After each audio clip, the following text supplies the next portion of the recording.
this. And I started recording it on my computer too, so we're good.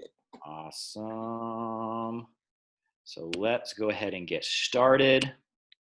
So, and I messed up the name whenever I did it on Facebook. I wonder if we can go back and check it up. I was going to do day 6, stage 6, but I totally forgot that we decided that we were going to take a little break and focus on pain today. Pain. Pain day. I will try to edit that really quick. Okay, see if we can do that. If not, it's not that big of a deal. May be able to end up doing both. So, thanks everybody for showing up again for another installment of our Seeds of Life video series where we are staying connected and we're starting that connection process with ourselves, which is the root of all connections. As we learned from Thursday night's class on how to love ourselves, if we're not able to do something or feel something, experience something within ourselves and for ourselves and from ourselves, it's going to be a much bigger challenge to be able to do that for or from anybody else. So staying connected during these crazy, crazy times is priority number one. If we are connected, if our body is functioning as a whole connected unit, we're not going to need to worry about all the different microorganisms that are going on around us. This is one of the big things that is creating so much fear in and around what's happening with our society right now, is that our bodies, for the healthy person, for every human cell that we have a minimum of 10 bacterial and viral cells.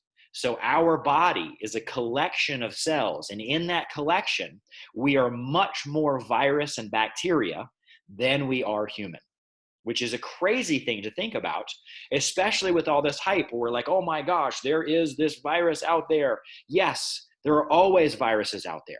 Yes, there are always viruses in here. The question is, are we connected and are we aware enough to be able to differentiate the positive from the negative, the life-giving from the life-destroying? And do we have the ability to work together as a collective to make a change, either in moving toward and expanding that which is life-giving, or moving away from and expelling that which is life-destroying? Now, the fun part about this is what's life-destroying to you and me is very life-giving to the viruses. What is beneficial for the spider is chaos for the fly. So there is no black and white. This is always good. That is always bad. There are seasons. There is a time and a place for all things. But in order to be able to recognize and appreciate and honor that season, that specific time, and that specific place, we have to have the connection within ourselves, and the connection with ourselves in all that we would normally consider not ourselves. So the goal in doing all of these videos, the goal that I've had for my practice and myself and my family, is to be able to come through this crazy experience in which we're all being isolated, but to come through this with a much stronger connection, to come through this with a lot more love, a lot more grace, a lot more acceptance, and a bigger ability to take all that acceptance and that love that I've developed internally and bring that to the outside world whenever we can go back to connecting in the ways that we're used to.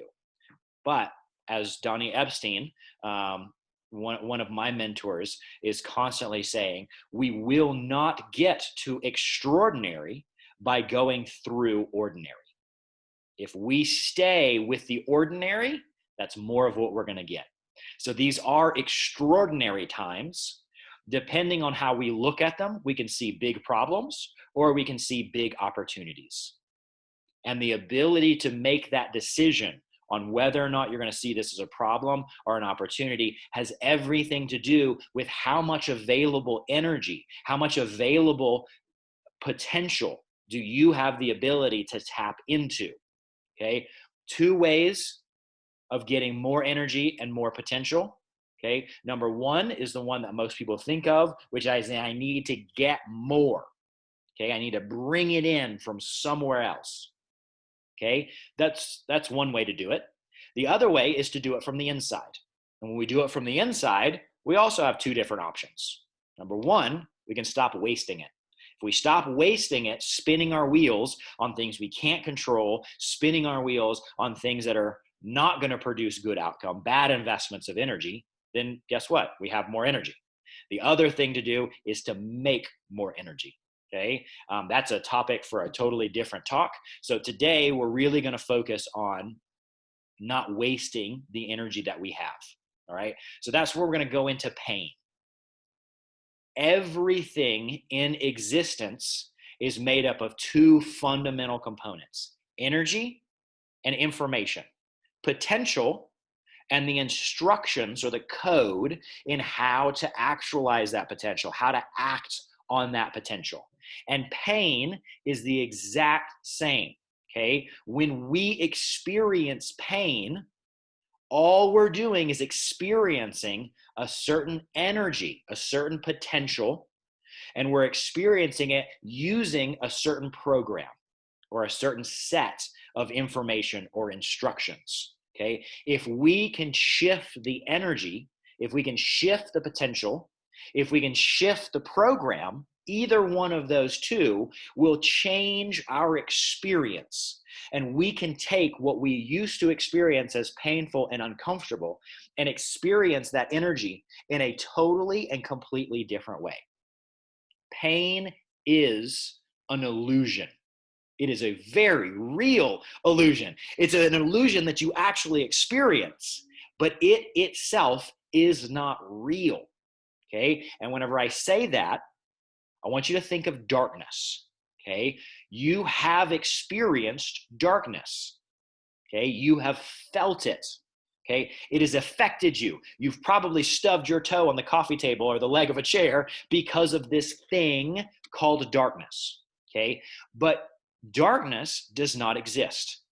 It is not a thing. You cannot measure darkness. Darkness is the absence of light. Light is a thing. Light is something that we can measure. And when there is no light, we experience the absence of that thing as darkness. So even though we can experience something, it doesn't mean that that something exists. And that's the same thing with pain. There is energy and information. And when we experience that energy and information in a particular way, we get the experience of pain. But just because we feel it, just because we experience it, it doesn't actually mean that it exists. Okay? So if we see pain for what it is, we have the ability to make a change. And that's the whole practice of what we're going to focus on today. Okay? We're going to poke holes in that belief that our brain has, in the way that our brain is processing that energy and information. And by poking holes in it, we'll be able to start to see through the other side. And by moving into the pain, we'll be able to move through it and to the other side and have a totally and completely different experience. Okay? Neurologically, biologically, the experience of pain, the experience of crude touch like vibration, the experience of ticklishness, the experience of itchiness, it's all using the same neural pathway, which is called the anterolateral or the spinal thalamic pathway. So in other words, pain is the same signal from the body as ticklishness or itchiness. So what determines what we feel all has to do with how we're processing that signal. What's going on in our brain before that signal reaches the top. That signal reaches the top and the brain has a good picture of what's going on. The brain knows that the body is safe. The brain knows that we're in a safe situation. It can sense and it can pick up all the information from the body. It's very unlikely that we're going to experience that as pain. We might experience it as discomfort or as this weird sensation, like I said, ticklishness, vibration, something that we want to reach over and itch. But when the brain does not recognize a certain part of the body, when the brain is not recognizing what's going on in the environment around it, when the brain is not convinced that the body is safe, if the brain thinks the potential for damage is there, that exact same signal will come up and be interpreted as a warning sign. And that's what pain is. Pain says, warning, warning, warning, the potential for damage is here. So the more information we feed into the brain, the more the brain's going to be able to change the way that you experience that sensation. Okay. And one of the ways that the brain modulates how loud that signal is our emotions. The more fear we have before that signal comes up, the louder that signal is going to be. The more peace and ease and relaxation, maybe even excitement, maybe even joy, maybe even bliss that we experience before that signal comes up, the more muted the signal is. Almost to the point where if you're at such a peace and ease mindset, you may not even experience the sensation at all. It may be so muted that it gets processed in one of the subconscious centers rather than going all the way up to the conscious center. Okay, so our ability to modulate the actual sensation and the intensity of that sensation is well within your reach. It's well within your grasp. It's well within your ability to play around with. And if you see this as play rather than work, you're going to be much more successful because most of us do not have positive emotions attached to work. Okay, so just recognize that warning signal, okay, no matter how intense it is just like a fire alarm. That fire alarm says there's a problem, there's a problem, there's a problem, there's a problem. But it doesn't actually tell us what the problem is, nor does it tell us where the problem is. And if our brain is having trouble identifying certain areas of our body or connecting or communicating with certain areas of our body or our environment, then what we think we are experiencing or where we think we're experiencing from, the more we focus on that, the more we're going to actually have less energy and bandwidth to focus on where the problem really is. So when we're dealing with pain, we want to deal with pain not only with playfulness, as crazy as that sounds, but also with curiosity, because that signal of pain is telling us that there's a problem. But since we don't know where the problem is, bringing in curiosity will allow us to go, let's see, what else is going on up underneath the surface? What else is happening here that I'm not able to connect with, that I'm not able to perceive? And because I can't connect and perceive what's really going on, my brain is just going to play out this experience again and again and again and again and again. This is the problem with chronic pain. With chronic pain, most of the time, our sole focus becomes stopping it, moving away from it, just making it quit. Acute pain also, but this is really a challenge and a problem in what perpetuates chronic pain. If we can shift our focus to discovering more of what's really going on rather than moving away from pain, the more we focus on what we want, the more we'll naturally move away from what we don't want. Okay, so in dealing, especially with chronic pain, the key to dealing with chronic pain is to bring in more newness, more novelty, more different experiences, different ways of looking at things, more instability, more chaos, which is the exact opposite of what most people focus on, which is they just want to be sure and stable and get away from whatever it is they're trying to move away from. And if that worked, we wouldn't have a lot of chronic pain. So my suggestion would be, if you do deal with chronic pain, stop doing what you used to be doing. Stop doing what hasn't worked and go to something totally and completely different. Even if you have to move to a few different things that are way outside of what you're used to, just that act of exploring, even if you're not doing the right thing, what the pain is asking you for, just by that exploration process, you're going to be feeding the brain and the body more information so that it can start doing different things. So I just said that the pain is asking you for something, and that's what it is.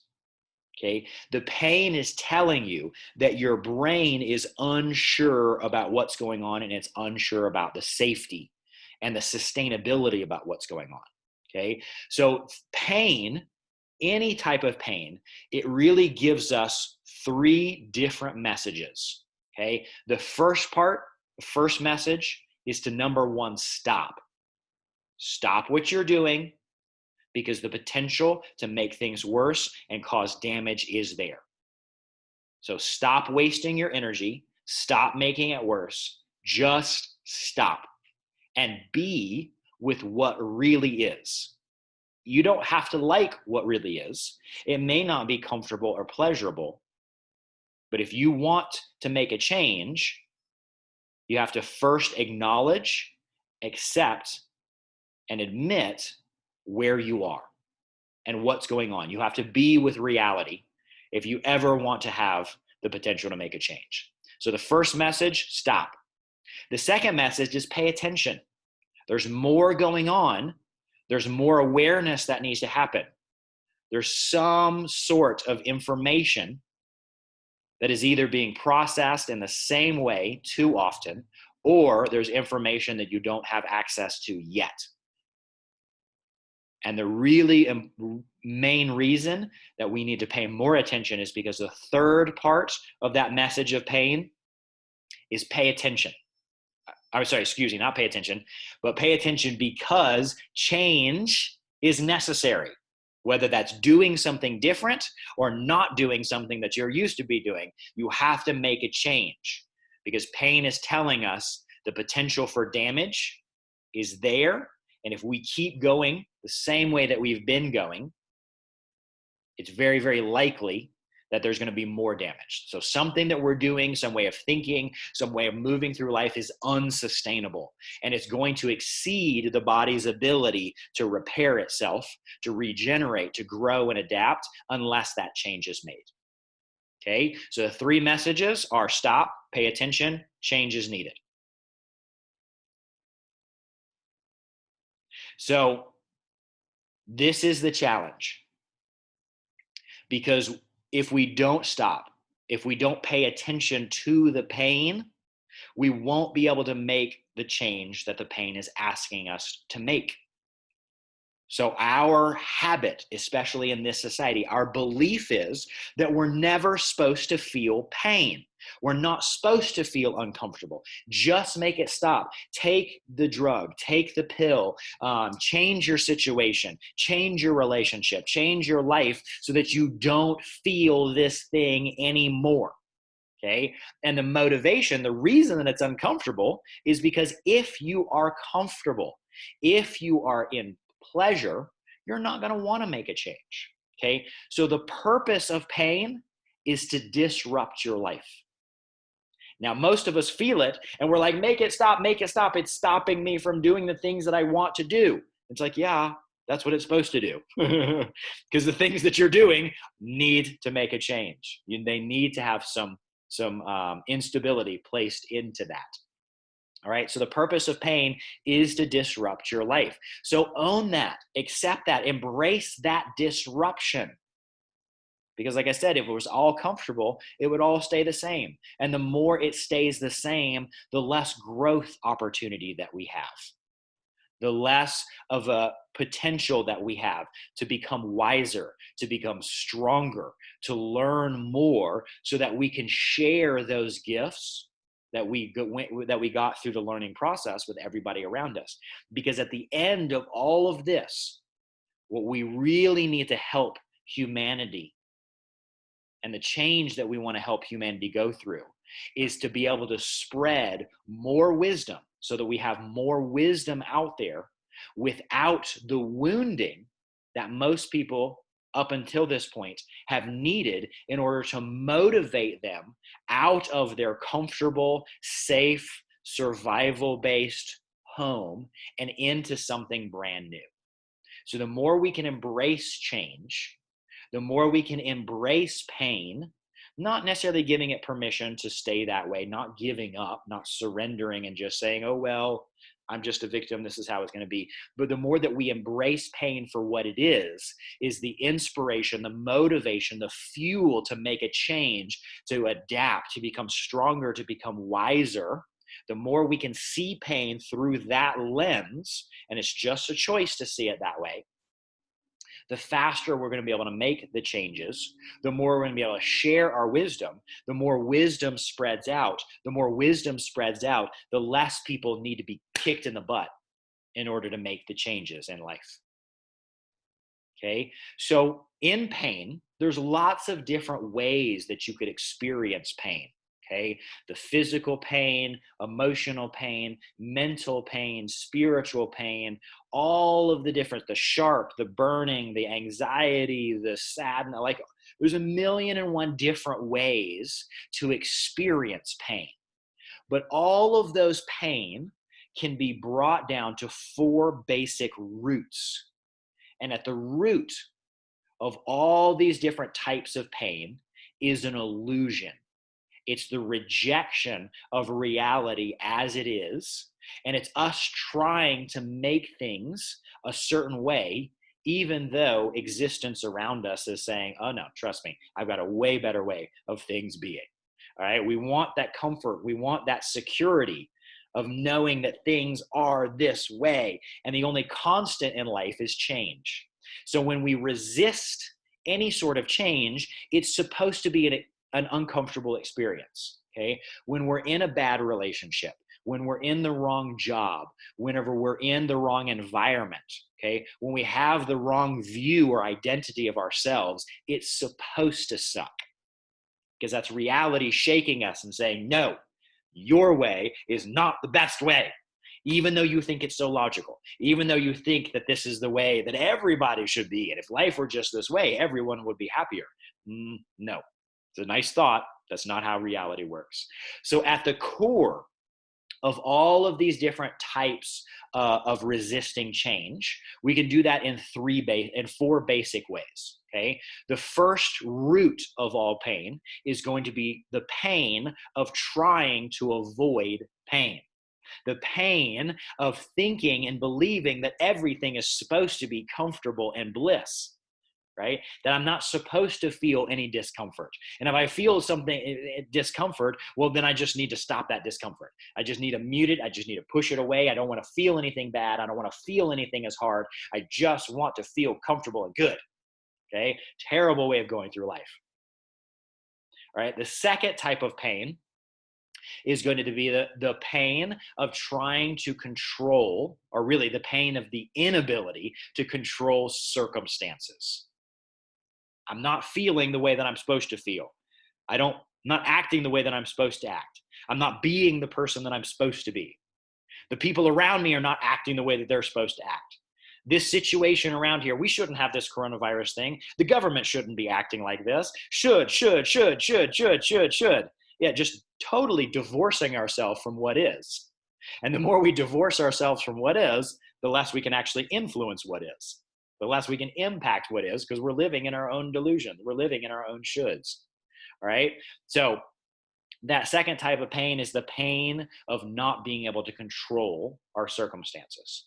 The third type of pain is the pain of not making progress fast enough in life, not developing ourselves fast enough, not developing the world around us fast enough, not developing our environment, not developing our professional life, not developing our relational life, like whatever it is. Life is a series of movements. Life is a process. If we are resisting that process and we're not moving through that process at a rate and a speed, and making progress in a way that's right for us, it's supposed to suck. So that third type of pain, the pain not making progress fast enough in life. And the fourth type of pain is the pain of not knowing or not sharing our unique gifts with the world. Okay, each one of these pains comes along at a different developmental stage in life. There's a different part of our brain in which the information is processed about those four different types of pain. Right? Each different type of pain increases in its ability to disrupt your life. Okay, so that first type of pain, the pain trying to avoid pain, it's pretty disruptive, and that's its job. The second type of pain, the pain of not being able to control your circumstances, is more disruptive. The fourth type of pain, the pain of not being able to not be able to make progress fast enough, is extremely disruptive. And the most disruptive, the most painful, the most life altering, the most pull you to your knees is going to be that fourth type of pain, the pain of not knowing or sharing your gifts. Okay. That first type of pain comes on early in life. It's from like whenever we're born to, whenever we're, middle of our childhood. That second type of pain is going to really come on at the pain and the teenage years, and the early 20s. Once we get into our mid to late 20s and early 30s, that's whenever the pain of not making progress fast enough is really going to come into our perception and our worldview and our experiential level. And then that fourth type of pain is later on in life, after we've been productive, after we've built and been successful in life, and we look back. This is kind of the midlife crisis type pain, where we look back and go, wow, I've done all of these things, I've made all of this success, but yet I don't necessarily feel fulfilled. Okay. And ultimately that comes about because it's not really about fulfilling you. It's about fulfilling much more than just you. It's about having that bigger vision, having that bigger impact. So yes, you are taken care of, but society, your family, your social interactions, the world is a better place for having you been in it. Okay. But we have to go through those stages. We have to go through those steps in order to be able to fully enact that later part of us. So there's a practice that we do. If you're a practice member and you have engaged in one of the online consults that we've been doing, because we're not able to be physically open except for emergencies right now. This is one of the most common exercises I have been doing with everyone. This was developed through a multiple different sources. So this is kind of a culmination of a lot of different things. But this was developed by one of my mentors, Donnie Epstein, and he calls this a pain integration experience. Okay, and in this, we're not integrating the pain. What we're doing is we're integrating the energy and the information that we are experiencing as pain. And when we integrate that energy and information, when we get it to flow differently, when we get it to process differently, that potential, that energy is there for us to make the change, rather than being there for us just to suffer with. And the information is more accessible and it's processed in a different way so that we can act on that energy. We can bring that potential into a totally different way of being, make the change that the pain is asking us to make, and then the pain is no longer necessary. Then we get the reward. Because when we make the right changes in life, when we give the right gifts, when we produce the right products that are accurate and authentic for us as an individual and have a big impact on the world around us, our biological system is actually set up to reward us. Okay? Everybody's heard of opioids, okay, which are basically based on the opium plants, or the poppy plants. Okay, everybody, especially here in Colorado, has heard of marijuana and cannabis. Okay, opioid receptors, which are parts of our cell that respond or react whenever an opium molecule comes in and docks on that. It actually changes the way that that cell functions. Okay. And cannabinoid receptors, again, whenever cannabis or marijuana comes in and it stimulates those receptors, it basically shifts the outer membrane of the cell responds and acts differently. The reason that we have these receptors on our cell, the reason that cannabis and opioids work on our central nervous system is because our body actually makes those chemicals. Those receptors are not necessarily there for us to do drugs. The receptors are there because our body makes those chemicals. It makes those molecules, and it makes them in what's called the reward cascade. So when we do something that is very beneficial biologically for ourselves, and especially when we do something beneficial for the collective and the community around us, our body has a reward mechanism. This is why we have those receptors, and it floods those receptors with these very, very euphoric and feel-good chemicals. Okay, so the good news is not only do we have the ability to change the way that we perceive pain, but when we use pain for what it is and we make the correct change, we actually get a reward, more so than just avoiding a punishment. Okay, this is the benefit. This is what's on the other side of pain. But in order to do this, we have to dive into the pain. We have to mine the pain. We have to dig into the pain, because up underneath the pain, up underneath the wounding, there is a treasure. There is wisdom. There is gain that's going to benefit us and is going to benefit everyone that we share that with. And when we do that, we get the reward. Yay! So this is one exercise. This is one tool that we have to mine pain. There's a lot of other exercises. There's a lot of other tools. There's a lot of other professionals that are out there that can help you mine pain. But the first step in being able to get to that treasure and to that chemical, emotional, and experiential reward is to accept that the pain is here for a reason and jump headfirst into it. Which, again, I'm going to repeat this. This is not giving up. This is not letting yourself slip into, well, this will always be here and I just have to put up with this. Okay. This is not being passive. This is not being a victim. This is taking control. This is building up that courage. And this is going into the darkness where you can bring the light and dissipate that darkness, dissipate that pain. So again, diving into the pain is not the same thing as just letting the pain victimize you, right? So the first step in this practice, the first step in the pain integration practice, is to, number one, admit that you have pain. If you cannot admit that you have pain, if you cannot admit that what you have been doing is not working, then you're not going to be able to enact change. Okay? So the first step in this is humility, right? If you choose humility, you won't need to be humbled. If you choose humility, you won't need life to kick you in the face and slam you to the ground. The quicker we choose humility, the quicker we go, yep, what I have been doing is not working. Yep, I don't have this figured out. Nope. The quicker we can do that, the sooner we can move through before that starts building up and weighing us down and slamming us into the ground. Okay. So the first step is to admit that you have pain and admit that what you're doing has not been working. Okay.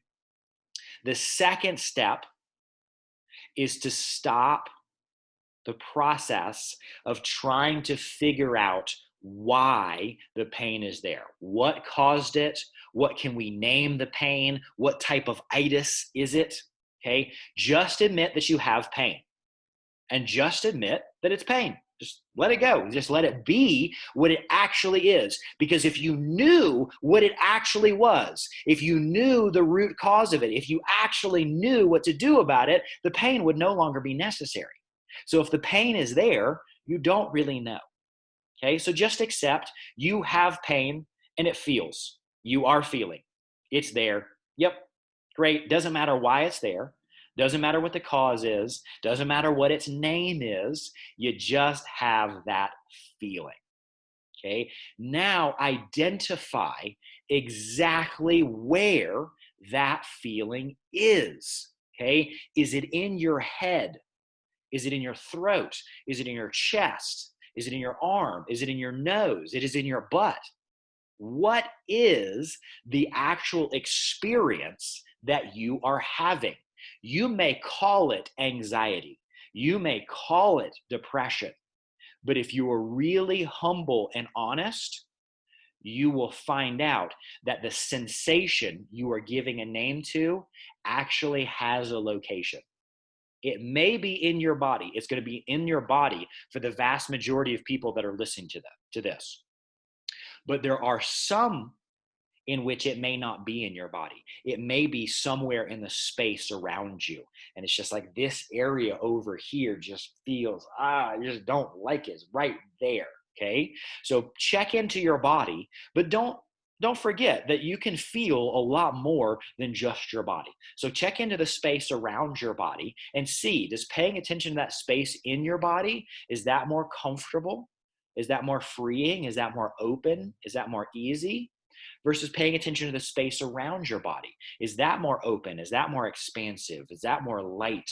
Is that easier and more effortless to be with?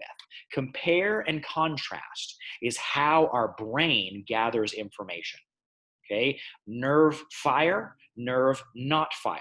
This is how the brain works. So the more you can contrast, the better of a picture the brain has. Okay, so building on that, once you've identified where the actual sensation, where the energy and information that you are calling pain is, the next thing that you're going to do is you're going to find where is the very, very epicenter of that. Where is the point at which that pain begins and then spreads out or moves or shifts? Where is the focal, very, very center of that sensation that you're calling pain? Okay, just be with it. Breathing in the nose and out the mouth allows us to drop in and just be with what is. Okay, so breathing in the nose, out the mouth, really allowing yourself to be honest with reality, to experience what's really going on. The next step is there any sort of fluctuation or movement with this sensation? Is the sensation really 100% stable and consistent, continual, no change whatsoever? Or is there a little bit of a flow? Is there a little bit of pulsation? Is there a little bit of vibration? Is there a little bit of movement? Is there a little expansion or contraction? Okay. Is it 100% stable and consistent, or does it fluctuate? Does it vary? Okay. If it fluctuates or varies even a tiny, tiny little bit, the more honest you are, the more real and raw you are, the more information you're going to gain. So even if there's a tiny, tiny different variation in that sensation, what I want you to do is give that a voice. Give it a voice with your hand. Let your body express that sensation using your hand, using something other than the part of your body that's used to expressing it. Okay, so is it a tightening and a loosening? Is it a decrease and an increase? Is it a flow? Is it a pulsation? You want to sit and you want to let your hand be like a needle or a gauge, and you're totally connecting to whatever that variation in the experience is, and you're going to let your hand just express or be the voice of what kind of speed, what kind of intensity, what kind of change is happening with that sensation. Okay, after about a minute or so of really connecting, really being real and raw with that change, you're going to breathe in the nose and out your mouth. You're just going to be with it. You're going to go back and connect to that area, to the epicenter again. Now, this time, what you're going to do is you're going to identify the exact size and shape of that sensation that you are experiencing as pain, whatever type of pain that is. Okay, so you're going to move your hand around. You're not going to pretend that you already know. You're going to actually experience. You're going to say, if I move my hands to the right, where does that start to change? Where does it start to dissipate? Oh, there seems to be, like right here, I can feel it. Right here, this part of me is not involved in it. So the border, the boundary is somewhere right over here. Okay, and if I go down, where's that border or boundary? Off to this side, off to this side. What about the border and boundary outside my body?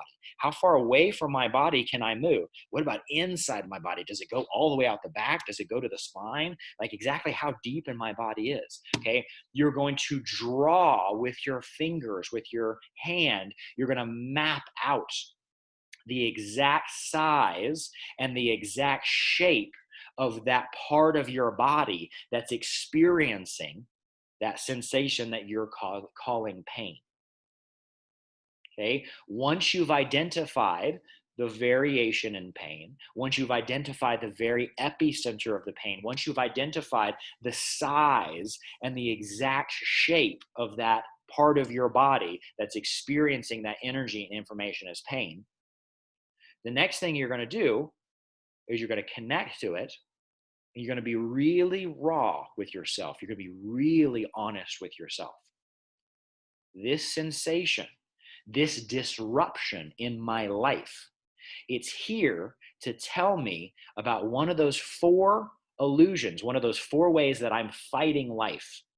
Which one of those is most likely tied to this? Which one of those is most likely the root? Is it the pain of trying to avoid pain? The pain of not being able to control circumstances? The pain of not making progress fast enough in life? Or the pain of not knowing or sharing my gifts? Okay. Now, if you are super energized, if you are super charged, you're going to be able to be honest and real. Okay. If you're more normal, if you're more lower energy, if you're more in the habit of normal and comfortable and focused on keeping things the same or avoiding what you don't want, odds are it's going to be a little bit harder for you to be really brutally honest with yourself. And so you'll probably distract yourself. You'll probably come to a conclusion that's not really accurate. A lot of times what I hear is people will say, well, I feel like it's kind of two different types of pain. Okay. And maybe that's a potential, but more often than not, one of those is the way that you distract yourself so that you don't have to experience the real pain that's going on up underneath the center. And I'll give you an example. If the real pain that you're experiencing is the inability to control circumstances, maybe how you'll distract yourself is by trying to make a whole bunch of progress, by trying to develop yourself, to try to make a bunch of changes in the world around you. So if you're thinking, oh man, it's definitely, I'm not making enough progress in life and I'm not able to control circumstances, be really brutally and honest. Which one do you push yourself into in order to avoid feeling what you really don't want to feel? Okay. Odds are most people, if they're distracting themselves, they will distract themselves with one of the higher ones because that comes on a little bit later on in life. Okay. So for me, one of my favorite ways to distract myself was the not giving or sharing my gifts. It's like, oh yeah, I don't, I'm just not able to really get there. I'm not really able to have the impact that I really wanted. I'm not able to share my gifts. I'm not being received. I'm not being seen. Okay. So I push myself and push myself and push myself to develop those parts of myself. Okay. But in reality, what I was really suffering from is number one, I didn't want to feel the pain. I didn't want to feel the discomfort. I was trying to avoid feeling all that. And number two, wasn't able to control circumstances. Lots of stuff in my life was happening in ways that I didn't think it should be happening. But again, in order to avoid feeling the lower ones, I would jump up and try to distract myself with the higher ones. Okay. So recognize the potential to distract yourself is there. Okay. So just really drop in, be raw, be real, be honest with what type of pain are you actually struggling with. Breathing in the nose and out the mouth, and just admit, this is what I'm struggling with. This is what I'm feeling.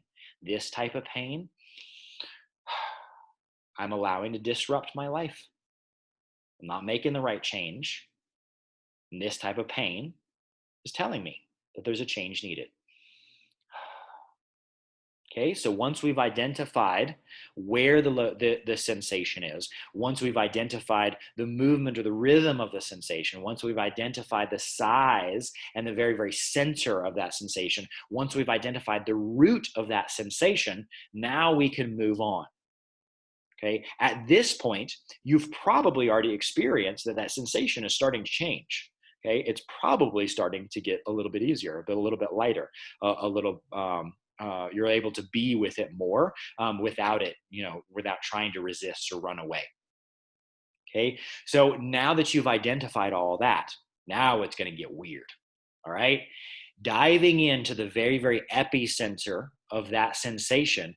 If that sensation was made of something, if it was made of a material, what's the texture of that material going to be like?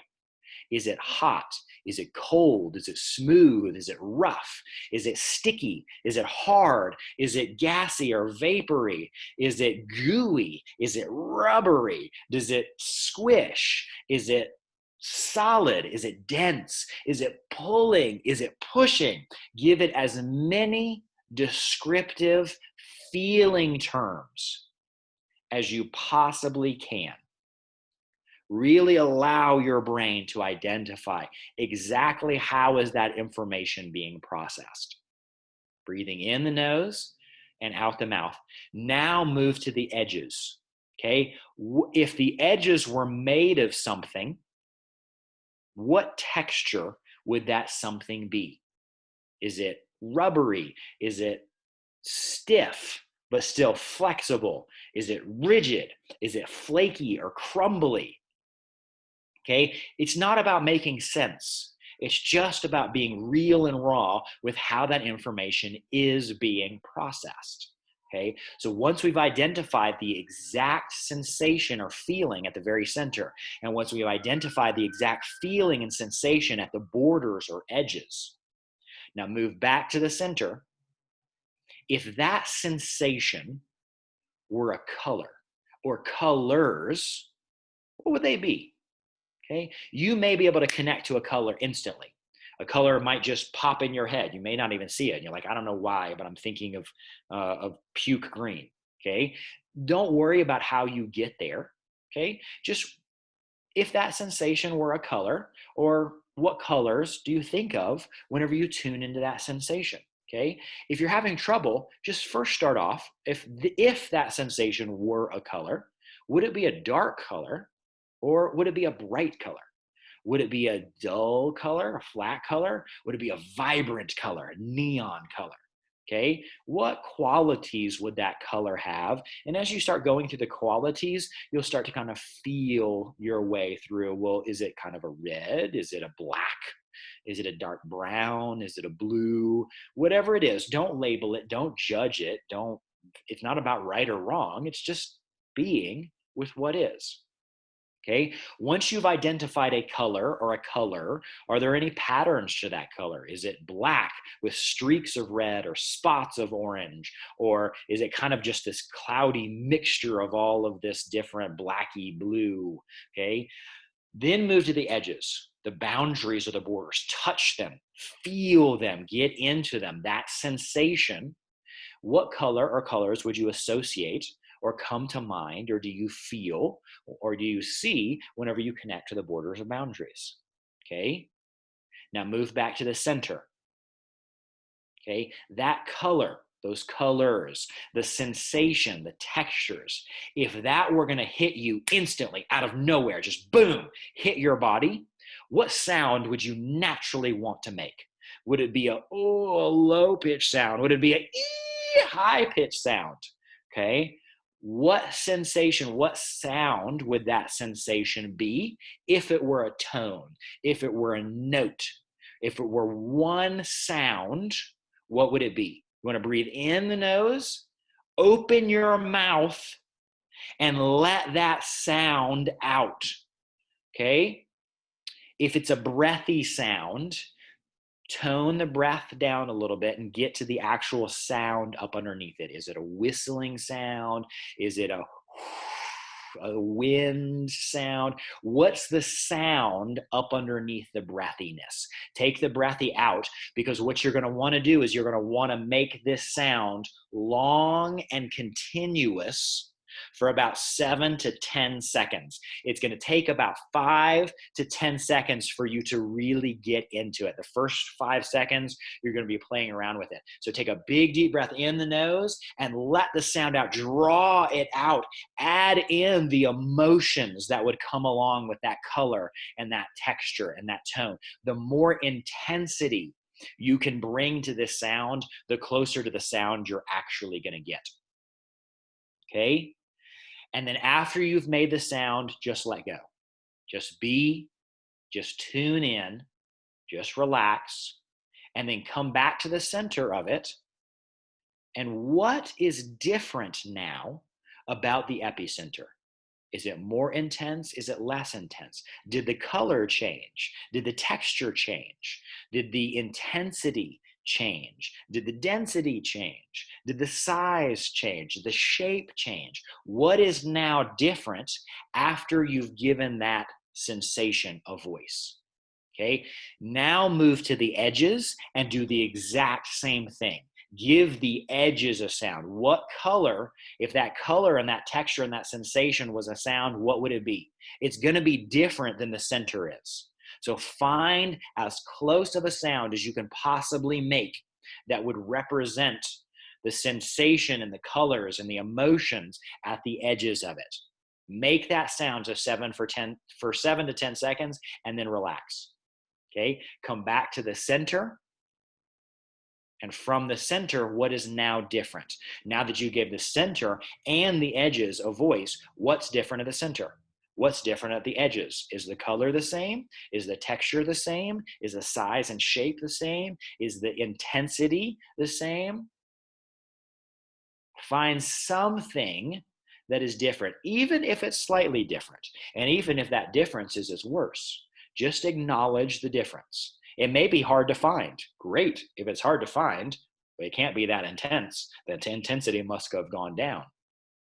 Okay. So once you've given a voice to each one of these different parts, okay, now what you're going to do is you're going to go back to the center and you're going to make it worse. You're going to increase the sensation. You're going to make it more intense. You're going to push it deeper in the body. You're going to compress it. You're going to roll around it. You're going to increase the sensation with your mind, with your body, with your hands, whatever you got to do. If you can turn the volume up on it, guess what? You got your hand on the volume knob, and it's only one step away from being able to turn the volume down on it. So intensify it, make it worse, make it louder, make it more intense, make the sound of that, let it go, go, go, go, go, go, and then relax. Okay, drop the hands down, breathe in the nose, out the mouth. Bring the hands back, touch the center of it. What's different about the center now? Okay, do the same thing for the edges. Intensify them, make them more intense. When you do it, make a sound, 7 to 10 seconds, and then relax. What's different about those edges now? Come back to the center. You've made it worse. Now expand it. Make it less dense, make it less intense, make it larger, make it more airy, make it more expansive, dissipate it. Even if you can do it a tiny, tiny, tiny bit, any sort of change that you can make in the area of making it less intense counts. Once you've made it less intense, that's it. Don't keep pushing, don't keep efforting, just make the change. Okay, now once you've made it less dense, less intense, go do that for the borders. Now go back to the center. What's different? Always checking in, always making sure that you're able to be aware of any sort of change that's happened whatsoever. Okay, now that you've made it more intense, less intense, can you move it? Can you move the physical location of it in any way, shape, or form, even if it's a fraction of a millimeter. Can you move it up? Can you move it down? Can you move it to the left? Can you move it to the right? Can you move it deeper in? Can you move it farther out? Can you twist it? Can you turn it? Can you rotate it? Is there any ability to move it whatsoever, even if it's a tiny bit? Go ahead and move it. Check in on it. What's different? Now go back to the borders or edges. Same thing. Can you move them in any way, shape, or form? Make them bigger, make them smaller, make them more internal, make them more external. Can you rotate it or twist it? Can you shift it up, down, left, right? Even a little bit counts. Check in on it. What's different about it now? Okay, go back to the center. Can you move the center into the borders? Whether that's you've moved the physical location to the borders, or can you expand it out and make it blend in with the borders? Can you take the borders and collapse the borders into the center? Can you take the borders and move them beyond where they actually were? Okay, so move, shift, change in any which way that you possibly can. Go back to the center. What's different now? Okay, now the last step, find an area that you like. Find an area that feels good, that feels open, that feels expansive, that you feel connected to. It can be an area outside your body. It can be an area inside your body. Go through that same practice. Okay, what does that area feel like? What colors are there? What's the size of it? What's the shape of it? What's the texture of it? Make that sound.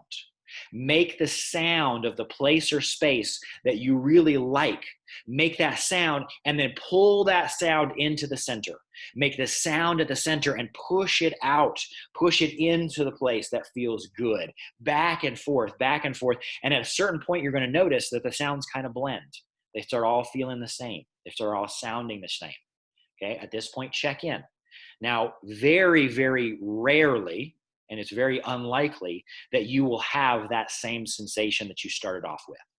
Okay, you still may have a sensation. I hope that you're still feeling, but I want you to be really raw and honest. Is that sensation that you're feeling really pain, or is it a totally different sensation?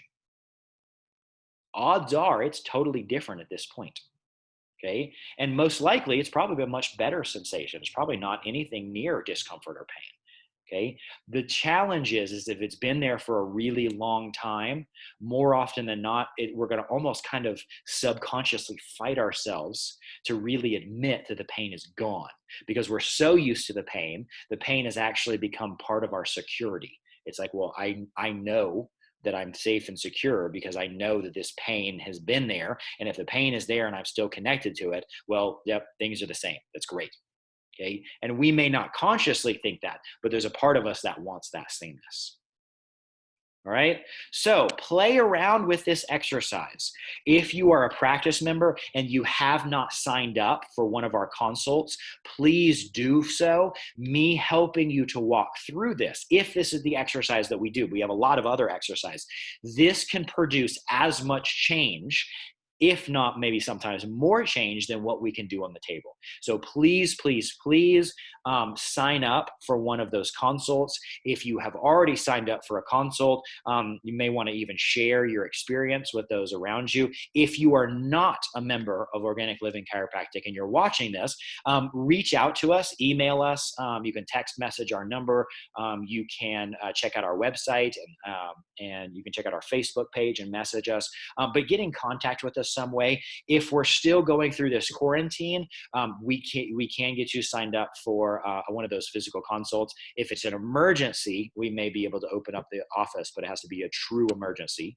So now I'm going to open this up to any sort of questions, whether that's out in Facebook, whether that's here on Zoom.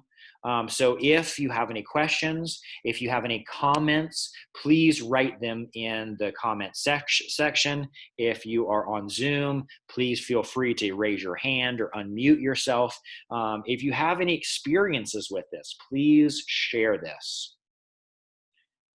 And thank you, Connie, for writing down all of those notes in the webinar chat. That's awesome. Of course.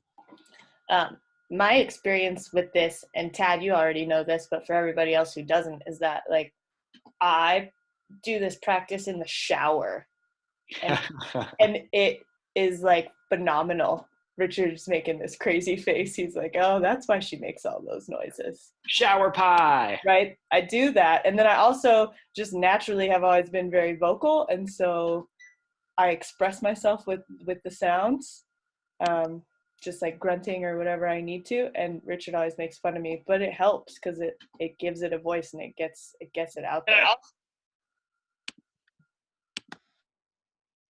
Awesome, awesome, awesome. So let's see. And Connie, I've started doing some. You actually inspired me, and I started doing some of these energetic exercises in the shower, and it's nice in the shower. You're doing it in a comfortable environment. So not only does it help me to express a lot more, but it's like, hey, I don't want to just get through this because man, it feels good in the shower. Right, that's what I think. And then you can like have that whole okay, now you can like really enjoy the shower and rinse it Yeah. all off, and it like really gets you into the present moment. Yep. All right. So unless anybody else has any comments or concerns or experiences, we'll go ahead and sign off for today. So thanks everybody for showing up. Thanks Connie for all of your hard work on this. Thank you everybody that's watching this out in Facebook land, whether you're doing it live or whether you're watching at a later point. So stay connected, stay loving, stay curious about everything that's going on so that you can see the opportunities for change. It's hard to be afraid of something that you're truly curious about. So I love everybody, and we'll see you tomorrow. And also don't forget that we have our 1:30 health and wellness webinar. So please bring your friends, invite your friends. And for all of our members, anybody that shows up that you invited that has not been connected to Organic Living Chiropractic, you get entered in a raffle. So we'll see everybody soon.